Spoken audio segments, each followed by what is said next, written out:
Hello everyone, আসসালামু আলাইকুম। 6 মাসের পর থেকে আমরা ছোট বাচ্চাদের সলিড দেওয়া শুরু করি।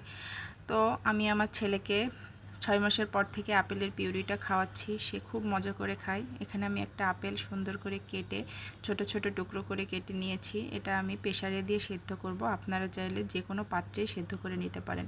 আমি এর ভিতরে একটা খেজুর অ্যাড করে দিচ্ছি। খেজুরটা আমি আগে থেকে ভিজিয়ে রেখেছিলাম। তারপর এখানে কিছুটা পানি দিয়ে আমি এখানে 3-4টা ছিড়ি মেরে নিব। তো এই পর্যায়ে 3টা ছিড়ি হওয়ার পর আমি দেখে নিচ্ছি যে আসলে এখানে কি অবস্থা। তো এই পর্যায়ে আমি একটা আলু ম্যাশ করা ঘুটনি দিয়ে এটাকে সুন্দর করে ম্যাশ করে নিচ্ছিলাম। এটা এভাবে ম্যাশ করে পরে যতটুকু এক্সট্রা পানি আসে সেটা আমি জাল করে টানিয়ে নিব।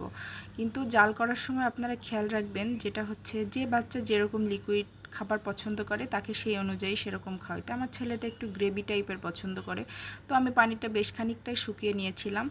ও কিন্তু এই আপেলের পিউরিটা এত মজা করে খায়, আমি চেষ্টা করি প্রতিদিন দিনে অন্তত একবার ওকে এই পিউরিটা দেওয়ার জন্য। আর এটা তো শরীরের জন্য খুবই উপকারী, যেহেতু এখানে খেজুর আছে, আপেল আছে। আপেল খেজুর দুইটাই বাচ্চাদের শরীরের জন্য খুবই উপকারী। তো আপনাদের যাদের ঘরে ছোট বাচ্চা আছে, এইভাবে আপনারা আপেলের পিউরি করে খাওয়াইতে পারেন। দেখবেন বাচ্চারা অনেক মজা করে খাবে। কেমন লাগলো ভিডিওটা অবশ্যই জানাবেন। ভালো থাকবেন সবাই। আল্লাহ হাফেজ।